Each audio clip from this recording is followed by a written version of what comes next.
Good evening, everyone. Uh, uh, Today is the 30th issue of this IUH webinar.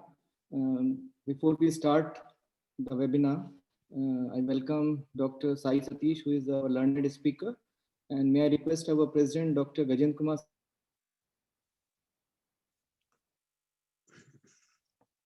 Good evening, friends. Today is our 38th issue of our webinar series. And today our speaker is Dr. Sai Satish. He is interventional cardiologist at Apollo Hospital, Delhi. And topic is regarding mitral regurgitation, the new approaches, the options beyond surgery. So, as friends, all of you are aware, through this series, we are updating our knowledge in this difficult COVID time. And today we are lucky that we have got such a learned speaker with us. So, with few words, I again welcome you all, and especially our esteemed speaker, and hand over to Dr. Sandeep to proceed ahead. Dr. Sandeep. Thank you, Hello. President. Thank you, President, sir. So for the kind information to Dr. Sai Satish, sir, I introduce you to our group. We are from Indian Institution of Occupational Health, and we are daily branch of Indian Institution of Occupational Health, and that is Environmental and Occupational Health Delhi branch.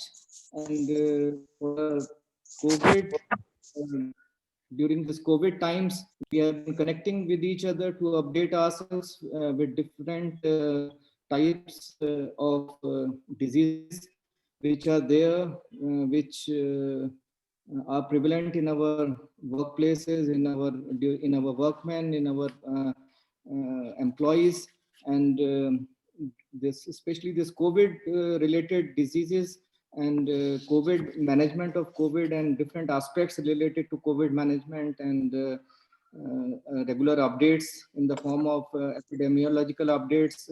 We are updating ourselves every weekend on Saturday, 6:30 p.m. So we are joined by all our senior members from across India, from different branches. They had been past presidents of IAOH, and we are quite proud to have them with us, sir. And since we are choosing different topics every time. So for keeping ourselves abreast of the knowledge as industrial physician, we should be aware of although we are all working in different industries and we are working as occupational physicians and public health physicians, we should be aware of the latest knowledge regarding the various specialties and various diseases, which although we don't have to manage as a industrial physician, but we should be aware so that we can take proper decisions as a management in different industries. And so this was our introduction, sir, Dr. Sai Satish, and for the introduction of Dr. Sai Satish to all our learned participants. Today the topic will be the options beyond surgery, that is mitral regurgitation treatment, because valvular heart disease, they are a great concern to every one of us in India. And Dr. Sai Satish is an internationally renowned senior interventional cardiologist.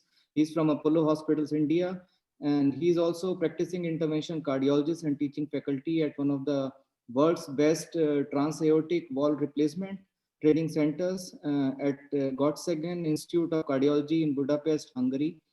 Dr. Satish is a pioneer in the field of transcatheter valve therapies. He holds the reputation for having performed the highest number of percutaneous edge-to-edge mitral repairs in the subcontinent till date, that is Mitra clip implants.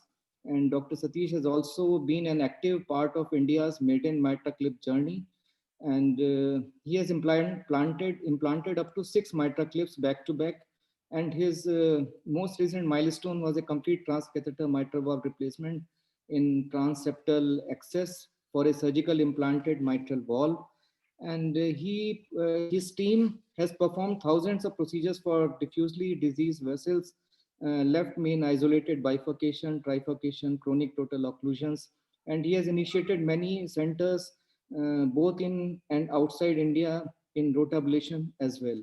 So Dr. Sai Satish, as I have introduced you that we are all industrial physicians, we are not cardiologists, but as an industrial physician, we should be aware of all the latest developments in the field of medicine, and so that we can take decisions whenever management asks us to take the decision about the treatment of a particular employee or employee dependent. So accordingly, we can apprise the management and take a decision regarding that. So Dr. Sai Satish, floor is yours. You can share your presentation, and would like to learn a lot from you, which will help us in further enhancing our knowledge regarding this management of mitral valve disease, especially today. Dr. Sandeep, thank you so much for such a generous introduction. And it's such a pleasure to be here with all of you this evening. I always say a general physician is like Arjuna's charioteer. You have all the other specialties at your command. Whereas we specialists nowadays have such telescopic vision, we're like going into a room and feeling different parts of an elephant. It's incredible that you're all so committed to the people you look after that even on a Saturday evening, you make sure that you update yourselves, constantly trying to see what is abreast so you can do the best for your patients. I'm honored to be here between all of you. Thank you all so much for having me here. Thank you. So I'm going to share my screen right now.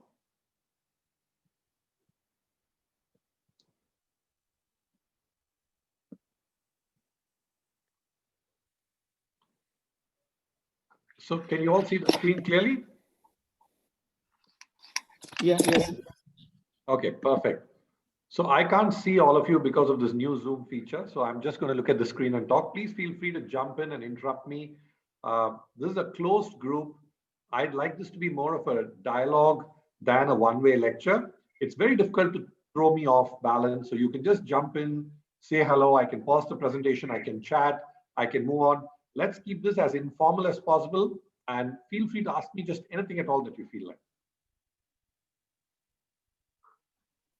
So to begin, cardiovascular disease is the leading cause of death in India and in the world today. Now, like all roads lead to Rome, several conditions, increasing life expectancy, the skyrocketing incidence of hypertension, obesity, diabetes, all contribute to heart failure. Heart attacks contribute to heart failure. Every single disease that we know of, including old age, contributes to the ultimate pathway of heart failure. So in India alone, there are about 4.6 million patients with heart failure. Of these 4.6 million patients, 30% die in hospital. And over half of them are readmitted within 6 months.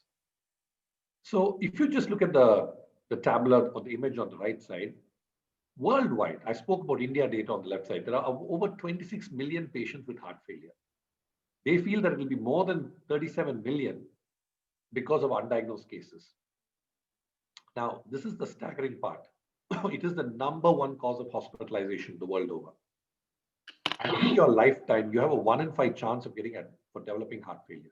So these are staggering numbers, right? Now, these heart failure patients usually have a miserable quality of life. All of us as physicians who have treated heart failure patients have seen them get sicker, sicker, and sicker. And until now, there was little or more we could do to alter these numbers. Mitral regurgitation is a significant component, worsening the outcomes in these heart failure patients. Just look at this video. So now we all know that the heart has 4 chambers. The valves in the heart are designed in such a way that they allow the flow of blood only in one direction. So the purified blood comes to the right upper chamber and it flows down into the right lower chamber. The mitral valve is the first valve it encounters. This mitral valve prevents the flow of blood backward into the left atrium. So if you look at this image, you can see how each time the valve is closing nicely until something happens, gets damaged. The leaflets tear off. Just keep watching the image. And you can see here, the leaflets tear off. Then it's no longer able to close effectively and blood goes back into the left atrium. Now, 2 things happen when this happens. One, the left atrium pressure starts going up because it's dealing with blood that's coming from the lungs and excess blood that's flowing back into it. A second thing that happens is there is not enough blood that leaves the heart because a good portion of it is going back into the left atrium. So these patients, first of all, can't lie flat because the left atrial pressure goes up. This high left atrial pressure goes back and reflects into the lungs. And every time they lie down, fluid fills up, they start coughing, they have to sit up. Second thing that happens is because enough blood is not effectively leaving the heart, they get tired, they get exhausted. So this is what mitral regurgitation is. Now, there are two types of mitral regurgitation. Okay, just 1 second. There are some lines appearing on my screen. I'm just going to stop sharing and start sharing again to get rid of them. I hope you're okay with it. Sandeep, can you all hear me? Yeah, there were some lines that were coming up, so I'm just going to stop and start again, Sandeep. That's all. Okay. Yeah.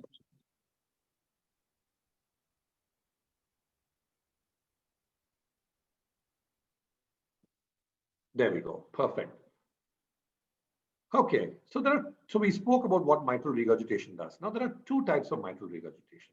They're broadly classified into primary and secondary. Primary is commonly known as degenerative mitral regurgitation or DMR, and secondary is known as FMR. Basically what? When you have a mitral valve prolapse and you have a ruptured chordae, anything to do with the valve leaflet, like rheumatic heart disease, the subvalvular apparatus, the structure of the chordae, a perforation of the valve, anything to do with the valve, then you call it degenerative primary mitral regurgitation. Now, secondary or functional mitral regurgitation is anything that causes dilatation of the heart. As the LV dilates, the mitral annulus dilates, it moves the leaflets apart, not allowing them to touch and thereby effectively not sealing. So till now, a lot of treatment and devices have been there for degenerative DMR, but very few for FMR because these are usually patients with multiple heart attacks, badly damaged heart, dilated cardiomyopathies, where the leaflets are not adjusting, huge LVs.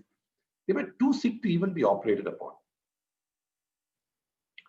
Now, as our age increases, the incidence of valve disease increases, primarily because of degeneration or other conditions. We are all common with aortic valve disease. It will be shocking to know that mitral valve disease is almost 3 times that of aortic valve disease. Now, if you look at just the US data, 1 million cases of aortic stenosis are diagnosed per year. 1.6 million cases of tricuspid regurgitation and 4 million cases of mitral regurgitation. While 14% of aortic stenosis is treated, only 1.5% of mitral regurgitation is even treated. And I was explaining to you, mitral regurgitation is a self-propagating disease. The pathophysiology is such that MR begets more MR. As you have a leaky mitral valve, the heart starts to fail. As the heart starts to fail, more blood goes into the LA. More blood goes into the LA. The heart annulus starts dilating. The more the annulus dilates, the more the heart dilates, the more mitral regurgitation you get. So it is a vicious cycle that keeps worsening on itself. And a very small percentage of that is even treated. Now, considering India's population is so much more, India will have at least these numbers, what I've shown in the US data. Now, you can ask me, why is it that a large portion of these people are not treated? Almost half of them are too high risk. They have other comorbidities, advanced age, poor LV, bad lungs, bad kidneys. They are just miserable candidates for surgery. Now, even in the half that are good surgical candidates, a very small percentage are even referred for surgery. So what is this MitraClip? So today I'm going to talk about MitraClip. Dr. Sandeep, Dr. Yes, Ganesan, I hope I'm not going too fast. It's fine. The speed is okay. Yeah. Okay, perfect. So what is this MitraClip? A MitraClip facilitates the reconstruction of an insufficient mitral valve through tissue approximation. So basically what it is it's just a simple clip, a tiny little clip. The beauty is that the more advanced technology gets, sometimes the more elemental the design is. And this is one of those devices. All it is a tiny clip with little teeth that goes into the heart while the heart is beating and clips the leaflets together. We leave the clip there, then endothelialization takes place, creates a tissue bridge, making the valve orifice more effective and not floppy and leaky. So here's a nice video animation that shows you exactly how the MitraClip procedure is done. So first of all, it's done in a cath lab through something called a femoral venous puncture. So the femoral vein in the thigh is accessed. A flexible tube with a guide wire is then passed all the way up into the inferior vena cava until it enters the right atrium. Once it enters the right atrium, there's a septum that separates the right atrium from the left atrium. A septal puncture is taken and this tube is moved into the left atrium, which houses the mitral valve. You can see the mitral valve right below. And through this tube, this clip delivery system is passed. Now, there are multiple knobs outside with which I can bend it down. I can move it left, right, almost 360 degrees. I can maneuver this clip. And why do I need to do that? Because while the heart is beating in real time, my 3D echo can identify exactly where the gap is. Take the clip to that exact position, make it coaxial to that gap, and then enter across the valve through the gap.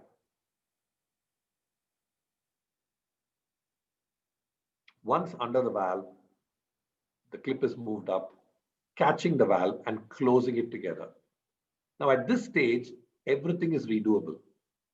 If I feel that the leak is not reduced enough, I can release the clip again and adjust it, make fine movements forward and backward until I'm absolutely certain that it gives the best possible result.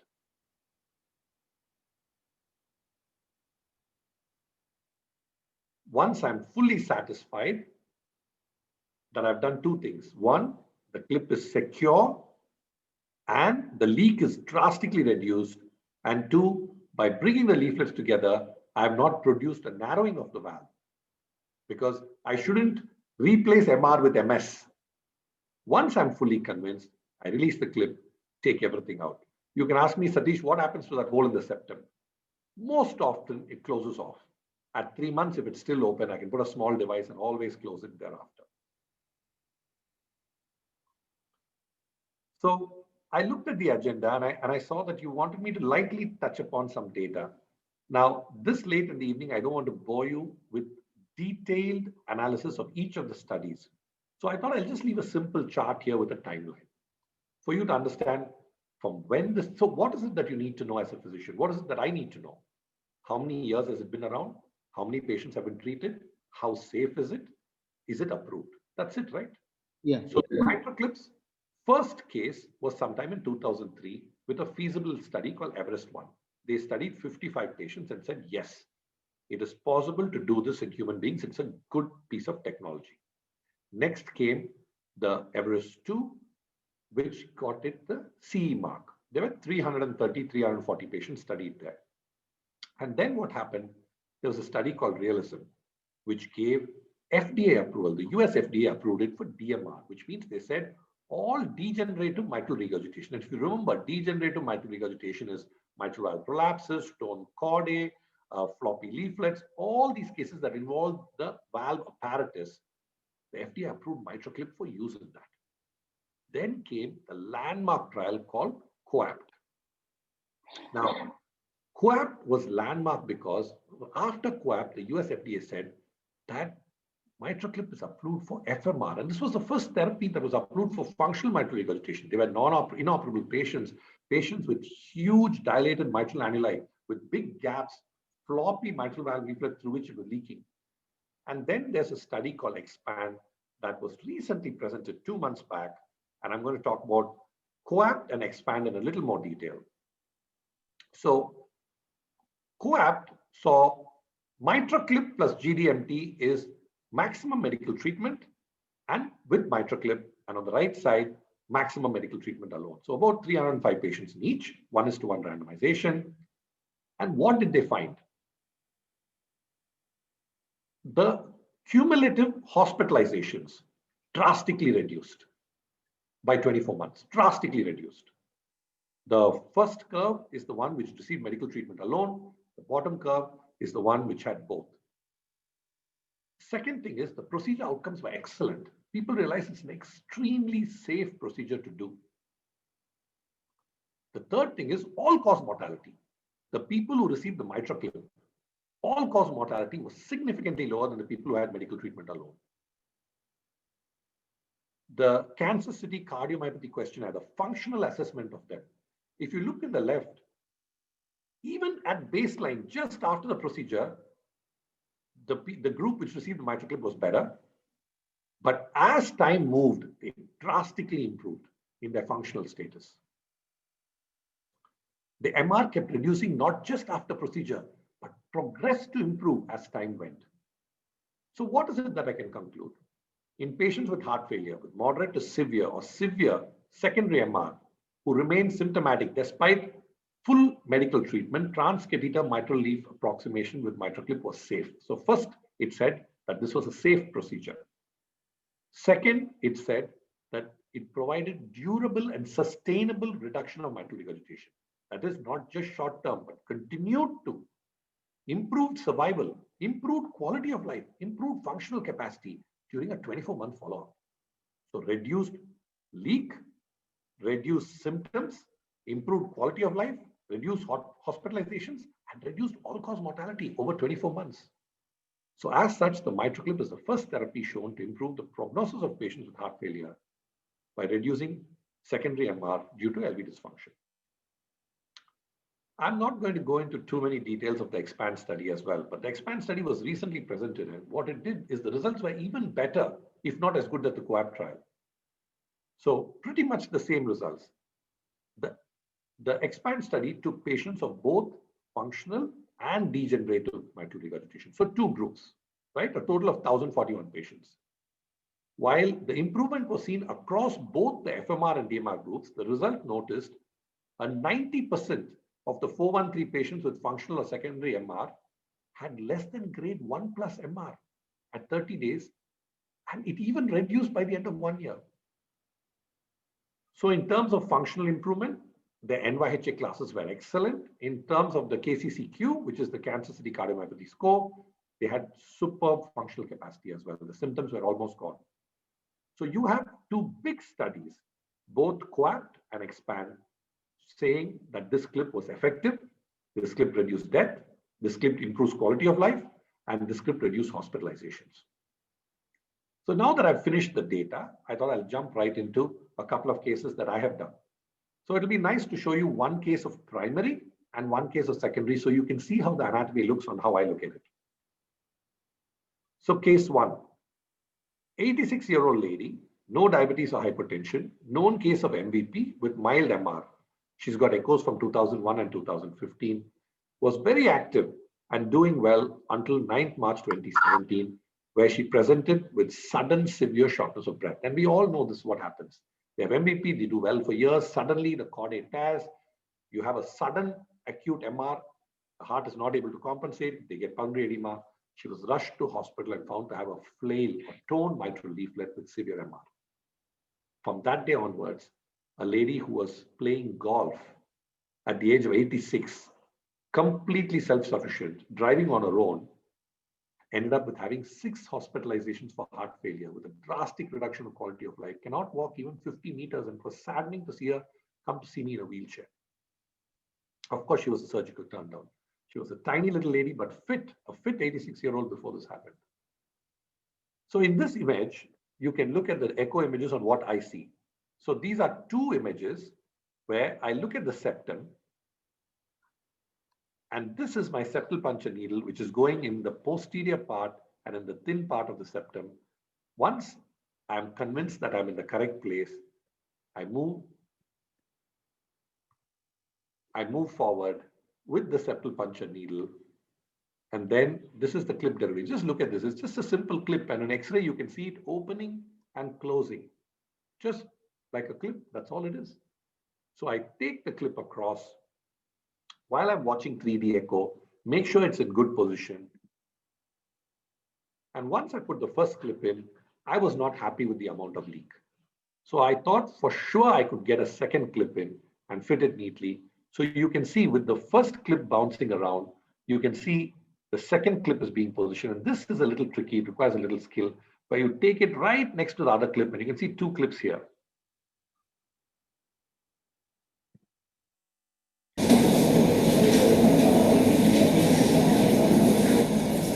in this video, you can see a big chunk of tissue that's prolapsing.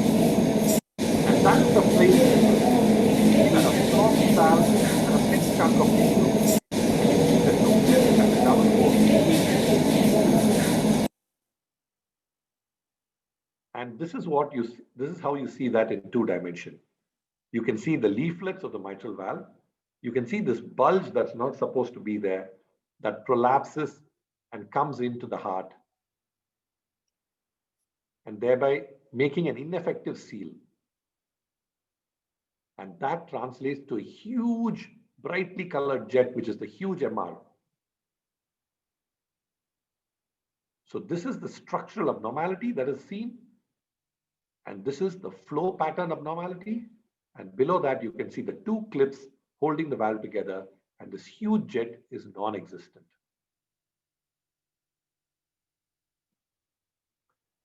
So these are the pressures inside the left atrium. And what is remarkable is on table, you can see the pressure wave go from this to this, which means somebody who couldn't lie flat hours before the procedure will sleep like a baby hours after the procedure. So this is the dear old lady on day 1, and she went home on day 2. You can see how tiny she is. After this, she went on to talk about MitraClip because she was one of India's first few patients. So she went on to play badminton with people her own age, including her family. And she was in all national television. She even beat her grandchildren at badminton. This was just a week after the procedure. So this is how remarkable the treatment is. Before I go to a case of secondary MR, would you like to interrupt me with any questions, or do you want me to finish the secondary MR and then we can chat? You can continue with the Okay. presentation. So we'll have questions in the last. Okay, perfect. So the first patient you saw was a mitral valve prolapse with a sudden tear in the chordae, a bulging leaflet, severe MR, which is called degenerative MR. This patient I'm going to show you is a patient of FMR, or functional MR. It's the condition in which for multiple heart attacks or cardiomyopathy, the heart dilates, thereby creating a huge gap and severe mitral regurgitation. So 80-year-old male, hypertension, renal dysfunction, anti-wall MI, severe LV dysfunction, severe MR, cardiac arrest survivor, multiple hospitalizations, surgical turndown. Okay, so post-clip, his MR was, so this was the clip. You can see the same procedure. You can look at how the big tube is first in place. And through this tube, this is the TE probe, where I'm constantly looking at what I'm doing. You can see the clip going in place. And just like the previous patient, look at this image. Can you see the gap between the 2 leaflets? You can actually see the gap between the 2 leaflets because they are not touching. And a huge leak through that gap. And when you look at the valve from directly above, in this case, actually directly below, you can look at the huge hole. There's an actual hole where the leaflet is not meeting. So this is the same patient after the clip is deployed. You can see the hole effectively closed.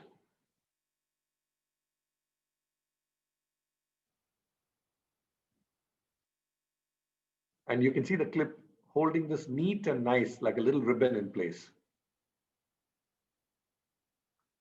The leak is completely gone. The same thing with the pressures inside the heart. This was actually the patient who sent this WhatsApp message to me just the night before the procedure. I'll never forget. He sends me a message at 10 o'clock saying, "Doctor, people are saying that my father will not improve with this. I think we should skip this procedure." I said, "Please bear with me until noon. I know you're anxious," because they had not even met me. I was out of the country. They came in all the way from another city, got admitted under me, and they hadn't met me as yet. "So, sir, I want to talk to you." I went and spoke to him, convinced him, did the procedure. And this is what he said. He almost slept at the entire last night. This is good. I haven't seen him sleep like this in the past 6 months. Having tea with him at 4 to 5 a.m. in the morning with him was a regular thing because he just couldn't sleep. Now my father's sleeping. He slept all night yesterday. Thank you for this miracle. So this is how remarkable the therapy is. Between September 8th and September 20th, see how much changed. So this was the patient. From being so sick, this is how he became. And this was just 2 days after the procedure. And look at that first line. Sir, it is now only 2 weeks since his procedure. What all can a little clip do? It has been a cure for dyspnea, edema, ILD, kidney disease, memory loss. So they had attributed his sickness to interstitial lung disease, to memory, so many things. My dad can sleep for the first time in 10 months. He can finally sleep. He walks 20 minutes without getting breathless. His creatinine has come down. His memory has improved. His foot swelling is lesser. His love for life has gone up. Just look at how they're writing. What all can a little clip do? I couldn't say it better. So in 2016, when my dad had a heart attack. Before I begin playing this little video about this patient is also a remarkable story because he looked so sick. He required 2 hospitalizations every month. He had not gotten out of the bed in over a year and he had forgotten how to walk. When I want to clip him, even my own team asked me, what are you trying to prove, Sai? What is the point of putting a clip in him? Look at how he is. He's bedridden. And I said, there's no reason for him to be bedridden but his heart failure. Let's clip him and see how things go. One child was in New Zealand, one was in America. And I just want you to listen to her narrative. So in 2016, when my dad had a heart attack, he was obviously put on certain medications. And we were using those medications for a while. And after about a year, his ability to walk was decreasing. His physical ability to just sit and concentrate or do his own things was getting limited. More so in the last 8 to 10 months, when he was not able to go use the restroom on his own, is when things started really going south. He started having pulmonary edema, which would make his legs swell, and the liquid in the lungs was making him breathless. So in 2016,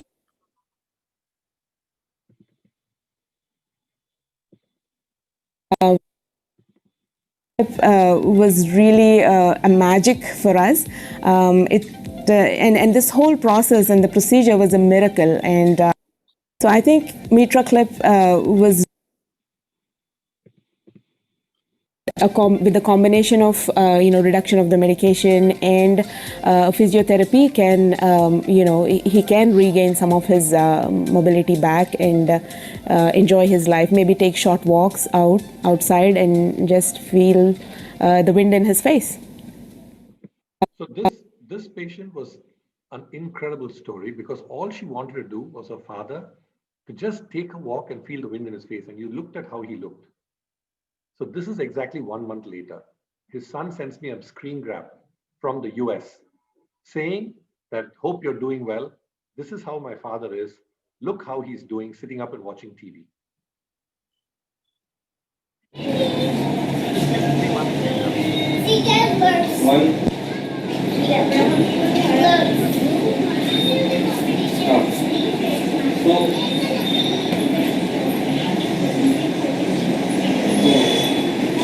Returning. Last 3.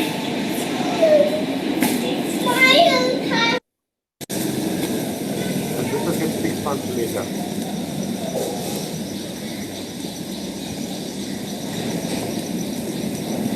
Look at this.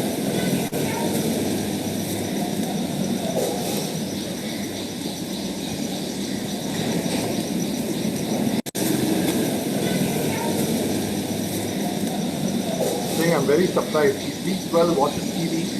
He went from being bedridden. He went from being bedridden, requiring 2 hospitalizations.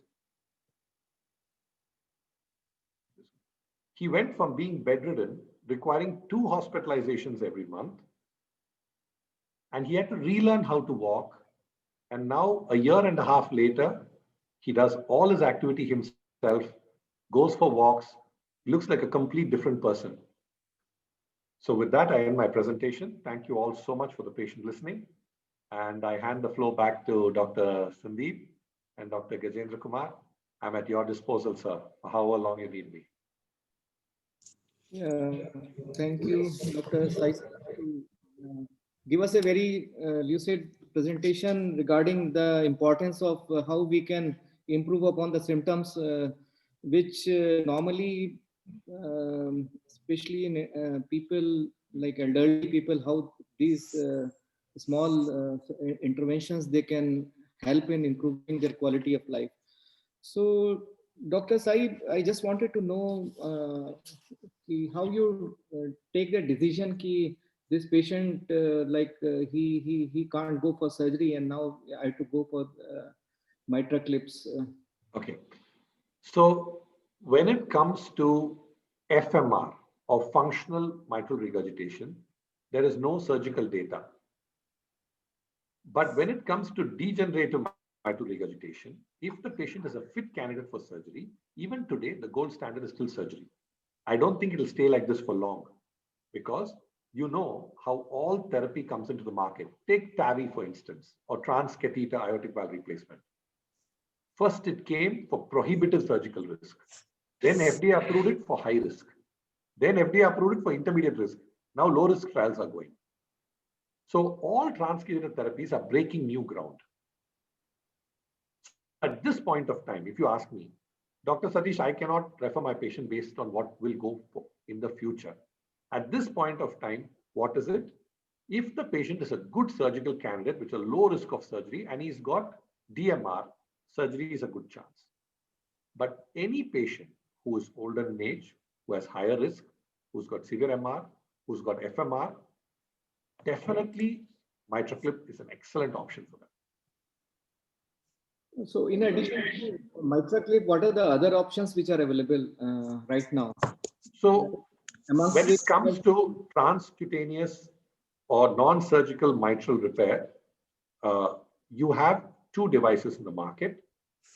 One is something called Pascal, which is also a clip kind of device from Edward Life Sciences, and one is the MitraClip from Abbott. Now, the important thing about the MitraClip is it was the first device that treated mitral valve regurgitation. It is the only device as of date that is approved for both functional and degenerative mitral regurgitation.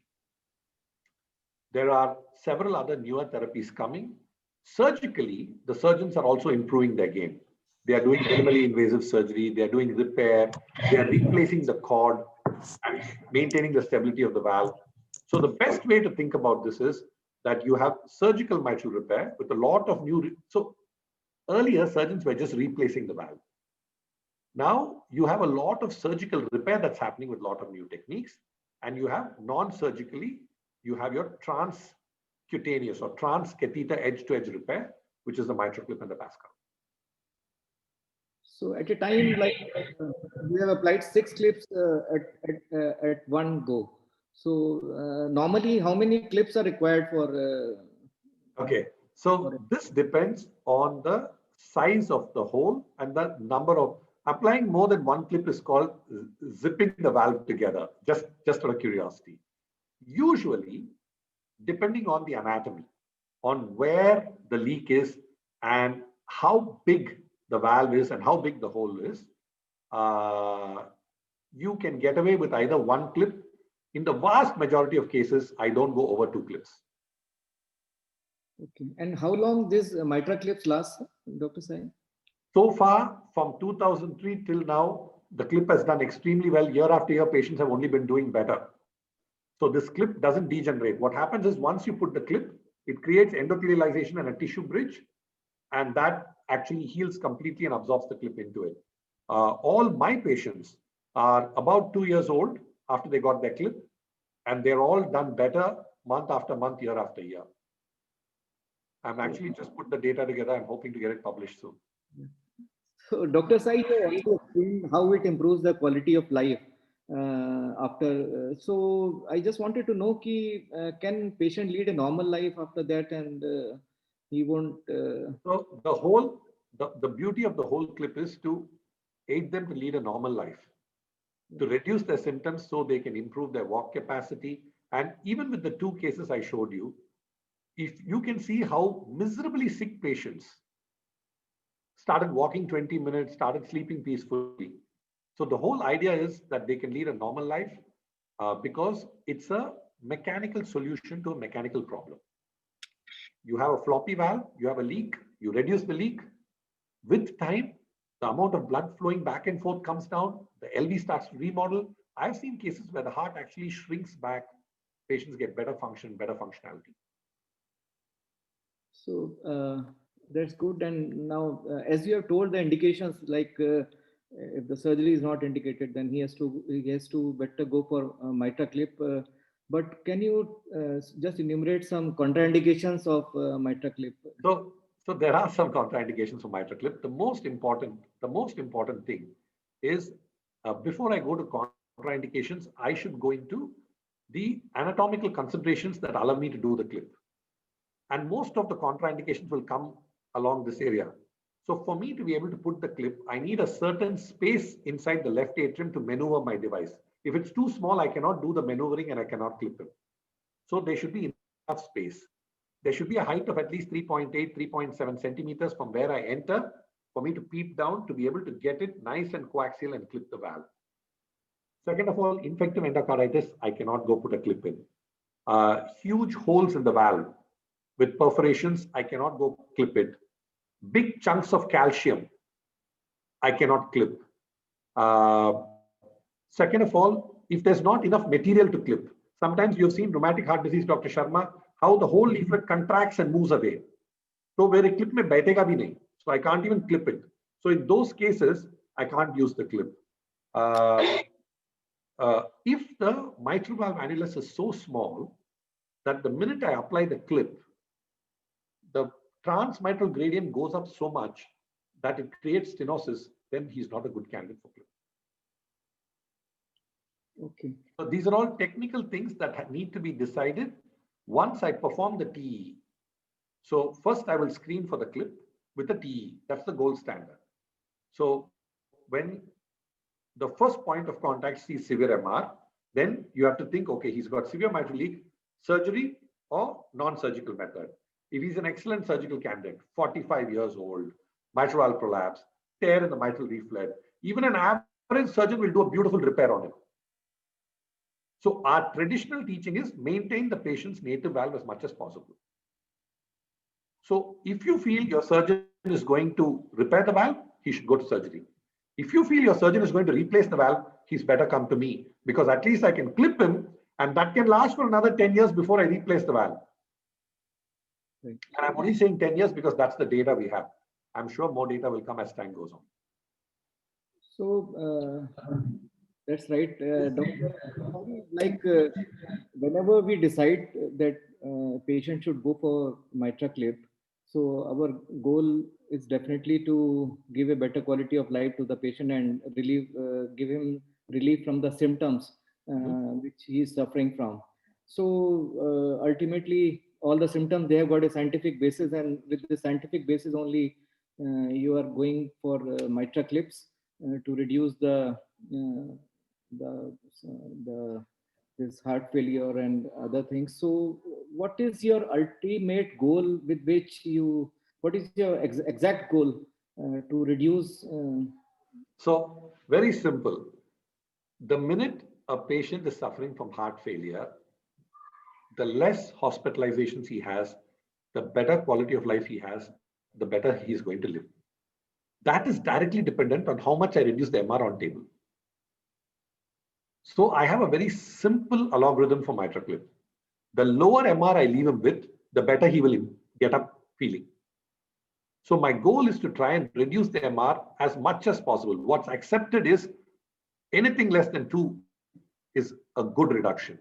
Most of my patients leave with trivial to mild MR. That is why if you saw even that 80-year-old lady, see, if it was a 66-year-old man, he's going to lead a more active life. I can be more aggressive. But even that 80-year-old lady, I was not happy with one clip with mild MR. Somehow I snuck a second clip into, I got almost no MR. That's how she blossomed so beautifully. So my goal is on table to reduce as much MR as possible. I feel I have a little bit of more advantage than surgical correction because the surgeon gets to repair the valve when the heart is actually standing still because he has to be on cardiac bypass.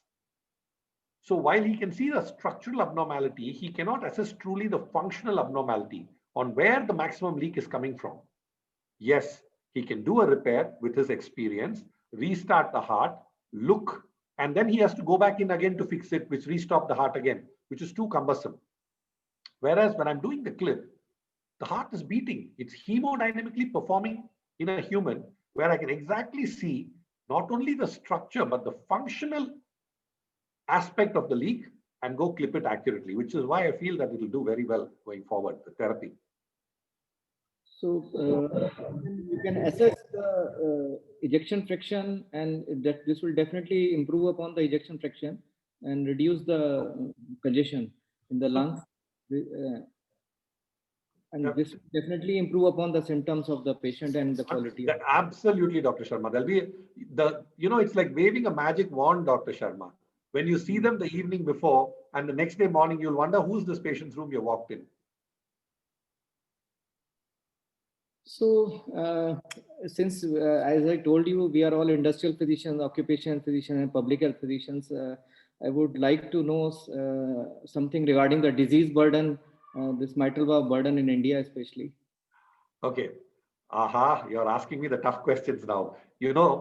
As public health specialists, you know how poor data collection is in our country because there is no one single cohesive body that collects all the data and reports it. The best way I can explain is with the first slide I gave you, where globally, there's about 38 to 40 million patients of heart failure globally. Okay. In India alone, we are expecting about 4.5 million patients of heart failure in our population. Now, my logic is this. When you take mitral disease, the US with its population has almost 4 million cases detected annually. So India with 1.3 billion people should have at least that many cases. So that will be the disease burden. It's a guesstimate.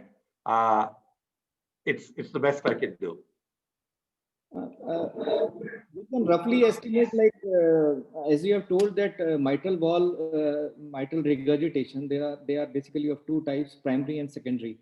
So That's primary is degenerative and secondary is functional. So you come across more of the functional type or the degenerative type?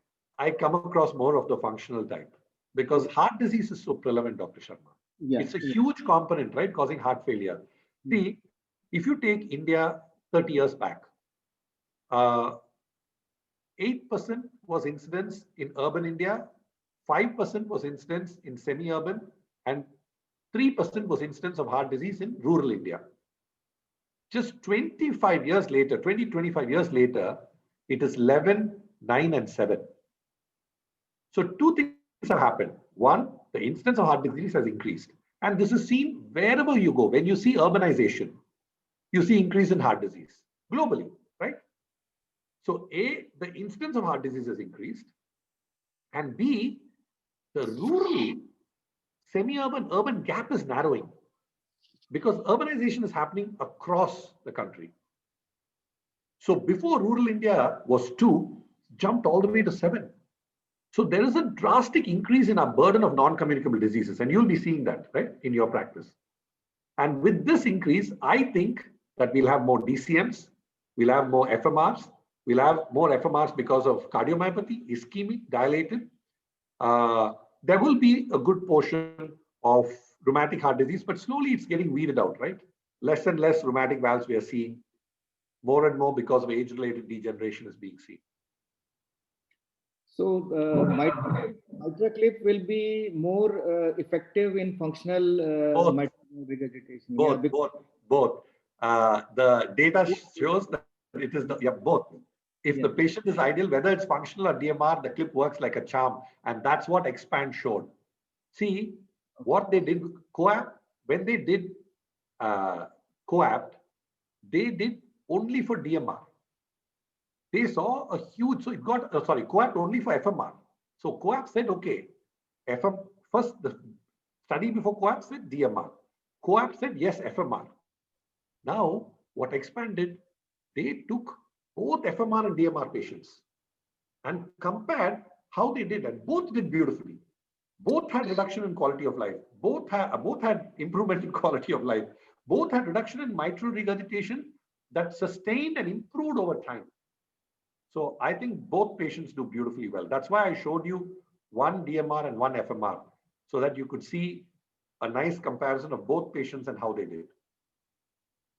So, Dr. Sai, as I have already told you many times that we are all industrial physicians, and our employees, they go for executive health checkup almost every year or as the need base be. So, since functional MR is very common in the people who are having lifestyle disease, hypertension, other cardiac problems. So, what all preliminary test you advise they should? The best, Dr. Sharma, I'm so passionate about preventive health. I believe that India does not have the money to treat the number of heart disease that we're going to see. I believe that our best bet is to keep people away from fellows like me. But the most important test as far as this mitral valve therapy is a simple echocardiogram. That's it. It's non-invasive, it's ultrasound. If the echo shows moderate to severe MR, then you need to evaluate. So simple algorithm. If there's moderate to severe MR, you need to evaluate whether he needs surgery. So first you see how symptomatic he is. If the echo shows moderate to severe MR, see how symptomatic he is. If he's still able to lead a good quality of life, you can watch him like a hawk. Repeat the echo every 6 months and see how he's doing.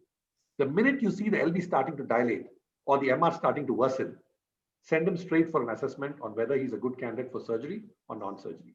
If he's high risk for surgery, he comes straight for a clip evaluation. So, if you want me to say this simply, I'd like to say any patient with moderate to severe MR, point him our way for an assessment to see if he needs any further treatment or he can manage medically for some time. So thank you for all this detailed discussion about this. So now the floor is open for the panelists. If they have any questions, we can start from our president, sir. First of all, I congratulate Dr. Satish for a wonderful presentation. In such a short time, you have made everything clear to us. So my compliments. Thank you so and much. Then my 2-3 questions, very small questions. Please. In my medical college days, in 70s, I worked in this department of cardiology in GB Pant Hospital. Okay. With Dr. Khalilullah and of course, Professor Arora. So at that time, we used to see a lot of rheumatic heart diseases. Yes. Day in and day out. So what is the position now in the cardiology department as far as rheumatic heart disease is concerned? Gajendra Kumar sir, every year I'm seeing less. I still see, but I'm seeing less. Every year, gradually, there is a decrease in the number of cases. See, when I did my MBBS, every patient in my heart disease ward, at least 5 cases will be RHD. My long case was RHD in cardiology. Yeah, absolutely. Even in my DM cardiology, my long case was RHD. But off late, maybe for 2 reasons. Maybe in rural India, there's still quite a high incidence. Because I've moved to a corporate hospital, I'm doing a little bit more of a white collar job now. That could also be the reason. But the truth of the matter is, if you look at the data, the incidence is declining with higher use of antibiotics, quicker detection of streptococcal infections, and thereby more awareness and more antibiotic regimen has brought down the incidence of rheumatic heart disease compared to before. Okay. Now, my another second question is, suppose, can we do the revision surgery on these clip patients? Suppose somebody has put in a clip wrongly. So what can we? Definitely. I should have waited for you to finish. Hello?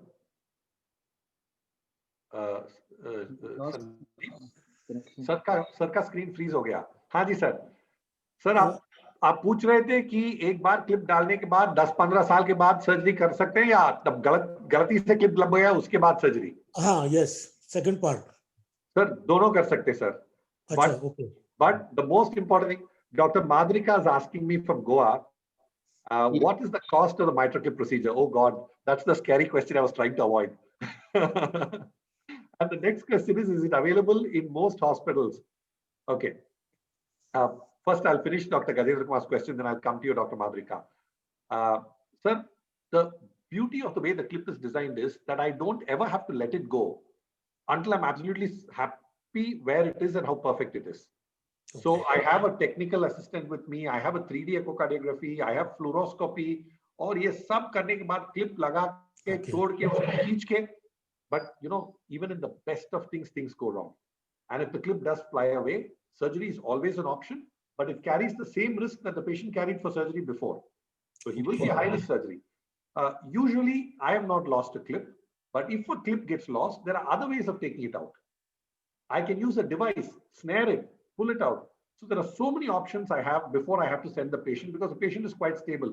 ये छोटा clip क्या जाके कर सकता है? उधर अटके रहेगा ना? I have some time to react, I have time to catch it. So that is one. There is always a risk that this bloody fellow will go down into the LV and fly out into the aorta, and then I have to go chasing after him. But by and large, it doesn't happen because I don't release him from my hold until I do something called a tug test. मैं खींच के देखता हूँ how stable he is. And if he's not stable, I have the wire, I just take him out and then put another one in. So that is the answer to your question. Thank you. Now coming to Dr. Madrika's question, this clip costs about 20. So for the last 2 years, I've been doing it. The clip cost 35 lakhs to the patient because I didn't have permission to use it in India. I had to import it from Sweden, special access on the patient on compassionate grounds and then clip them.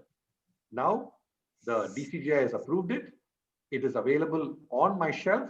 Tomorrow, if I have an MR patient, I can clip him. The cost is around 25 lakh rupees.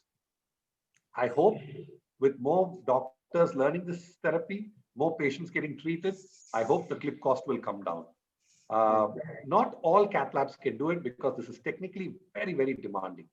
At this point of time, only 3 or 4 centers across India have been licensed to perform this procedure. Even very few physicians are licensed to perform this procedure. So that's the answer to both your questions, Dr. Madhuri. Yeah. There is one more. How is the clip? There is one question from Dr. Arvind Gupta. How is the clip different from the Alfari stitch? Alfari stitch. Okay. Yeah. So the Alfari stitch is, the clip is actually a modification or an adaptation of the Alfari stitch. Alfari was a surgeon who, what he said that when these valves are leaking, why should I go cut them and take them out? So he just stitched the valve leaflets together. And the stitch worked, but why the MitraClip performs better than the Alfari stitch is because he would stitch the valve when the heart was stopped without the blood flowing across, like I already explained. But with the clip, I can position it where the leak is the more and then stitch the valve together. The Alfari stitch is an open heart procedure. The MitraClip is the transcatheter adaptation of the stitch. Anybody wants can freely put up questions on the chat. I have my chat open. Luckily, I can multitask a little. I can talk and I can look at this. I must also request all the panelists, if they have any question, they can just unmute themselves one by one, and they can put on their video and they can ask. Dr. Tyagara, sir. Dr. Tyagara is from. Yes, sir. Yes, sir. Yeah, Bangalore. Yeah. Good evening. Tyagarajan sir is sitting behind the San Francisco Bay Bridge. Hi, sir. Thank you. Thank you, sir. Sir, I have 2 questions, sir. One is, the echo finding is mitral value is a calcified and aortic value is a sclerosed, and his BP is 160/96 and ejection fraction is 60% is there. Mitral value is a moderate MR is there, and aortic regurgitation mild is there. LV, mild concentratic LVH is also is there. That means there must be some aortic stenosis. Yes, sir. Diastolic dysfunction grade 1 is also there. And apart from that, this patient creatinine is 1.6, sir. So now my question is, what will be the best drug, antihypertensive drug, because he has got a creatinine to be put. And my second question is, ejection fraction is 30%, sir. And is MR is more severe, and patient is breathlessness, and he has an Aerocot inhaler. So, Tyagarajan sir, shall we do one patient at a time? I'll first finish the first patient. Yes, sir. Okay, sir. Okay, sir. Okay. So the first patient has got mitral valve and aortic valve disease. Yes, sir. First patient has got renal dysfunction with azotemia and creatinine 1.6. Yes, sir. And the first patient has got a normal heart function. Yes, sir. There is moderate MR. Yes, sir. He's got a thick heart with diastolic dysfunction, correct? Yes, sir. Yes, sir. So this looks like hypertensive heart disease to me. Yes, sir. Because there is a sclerosed aortic valve. Is there any narrowing in the aortic valve? I don't think so. No, Dr. Tyagarajan? Yes, sir. Yes, sir. Is there any narrowing in the aortic valve, Dr. Tyagarajan? Is the aortic valve narrow? Is there any aortic stenosis? No, right? Only sclerosis. No, it is only sclerosed. Okay. So if there is no stenosis and only sclerosis, this looks like hypertensive heart disease, where you have a thick heart, you have diastolic dysfunction, you have a kidney that's taken a beating because he has not controlled his blood pressure well, with a 1.6 creatinine. You have a mitral leak that's moderate, and you have a mild AR. The most important thing to do is get his BP down to good levels, 120/80, 110/70. And I would use a combination of drugs, even with a creatinine of 1.6. I am not too concerned about using ARBs. But the important thing is that you have to watch the creatinine. You have to make sure the creatinine doesn't go up too high. If you want to be safe, you can use your calcium channel blockers, which are your Silacar and your amlodipine and all of them, or your beta blockers. Beta blockers are excellent drugs in patients like these because they reduce the blood pressure and even help with the blood pressure variability. So I would use beta blocker followed by, depending on whether he's producing protein in his urine or no.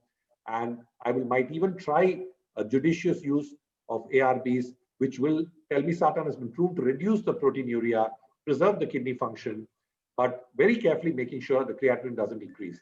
If I feel the creatinine is increasing, I will control his blood pressure with beta blockers and calcium channel blockers.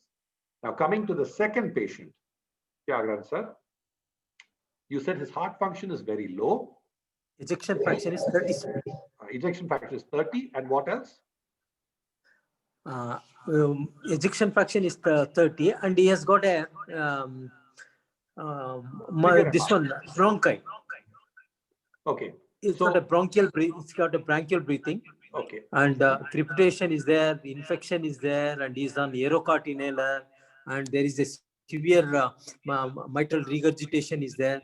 And diastolic dysfunction is, they called it as an hypokinexia, they call. So this patient, if you ask me, would be a great candidate for evaluation of MitraClip. Because think about it. It's easy for us to just pin everything on respiratory. But if you see just the fact that his heart function is low and his leak is severe, you can explain all his symptoms with just mitral regurgitation. He can have bronchi. So when people tell me, sir, he has got cardiac asthma, I always tell them there is no cardiac asthma. There is either asthma or cardiac condition. There is no cardiac. It's either pregnant or not pregnant, never slightly pregnant. So either it is because of the heart, then it's not asthma. If it is asthma, then it is hyperreactive bronchial tree, which is non-cardiac. So in this patient, there is a possibility that he could have underlying COPD, he could have underlying bronchial asthma and heart failure. I'm not denying it, but I can explain all his symptoms with just the severe MR and the heart function. So a good thing to do for this patient is to first decongest him nicely. Give him Lasix, watch his kidney function, control his blood pressure, and make sure that he's well decongested. Once he's nice and dry and you optimize heart failure, see if he's still wheezing. See if he was an asthmatic in his younger age. See if he had childhood asthma. then you'll realize that he might not need the AeroCort. If he developed it, see, a person is unlikely at 70 years of age suddenly to become an asthmatic. It can happen, but it's unlikely. But if he says he was a visa from childhood, then you can think, okay, he's got 2 diseases. Otherwise, aggressively diuretize him, control his blood pressure, and then see how the MR is. Has it come down? Is he symptomatically better? Otherwise, please suggest him for a clip. Patient should be thoroughly evaluated. Sir, only one question. What do you mean by this cardiac asthma, sir? Because in our student days, that is about 30 to 40 years back, people used to tell us, our cardiologist, our physician used to tell us cardiac asthma. I know. I think it's a misnomer. I think either it's cardiac or it's asthma. I don't like the word cardiac asthma. But what they do when they say cardiac asthma is they refer to the wrong kind and the asthma-like symptoms brought on by heart failure, which is mainly increased LA pressure. But I always say, look, it's either heart or lung, not between. That's what I like to say. Okay, sir. Okay. But the cardiac asthma is not existing. I don't think so. I don't think it's the correct word. Okay, sir. Thank you very much, sir. So, Dr. Shiva, sir, if you have any questions, sir, or some observation?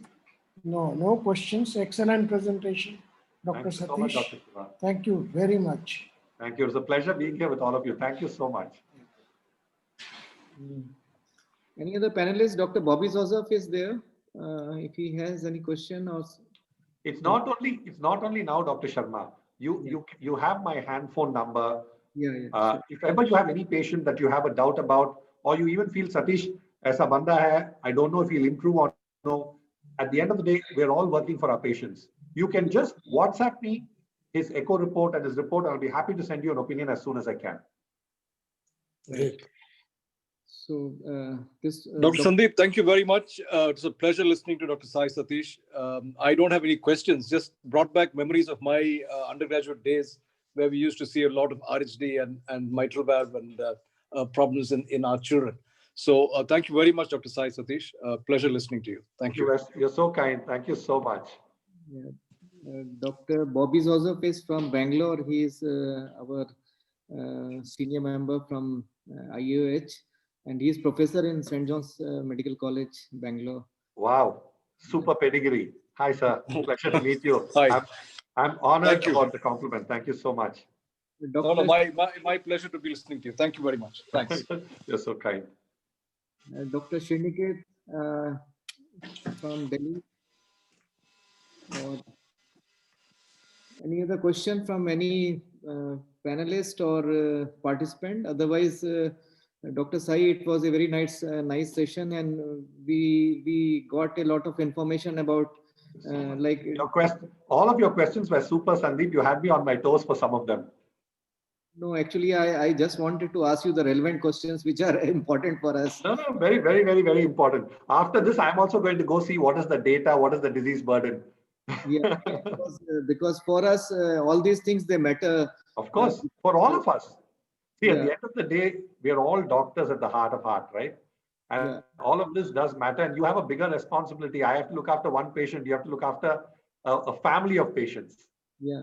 And even in our own families, we have got elderly parents and other in which we have to be very careful, like what is the cause of the swelling in the legs, or what is the cause of swelling on the simplest thing, Dr. Sharma, ek echo kara dijiye. Yeah. Wo saaf, mind saaf. Yeah, so the echocardiography, that is also a good suggestion. We can include it in the people who are definitely they are requiring this echocardiography, and definitely it will give a lot of insight about the structural status of the heart valves and other things. Absolutely. So it was a nice session, Dr. Sai, and thank you very much for being with us for this session. And during this COVID times, it is difficult to meet physically, but you know what? I would have loved to actually be with all of you and enjoy a nice dinner on a Saturday evening. But this wretched COVID, this is what we can do. I still look forward to it. And I wish all of you stay safe. Love to all your families. Thank you so much for having me here. Just to felicitate you, our president, sir, he will offer you a certificate online. We'll send you a certificate. We'll just display it on.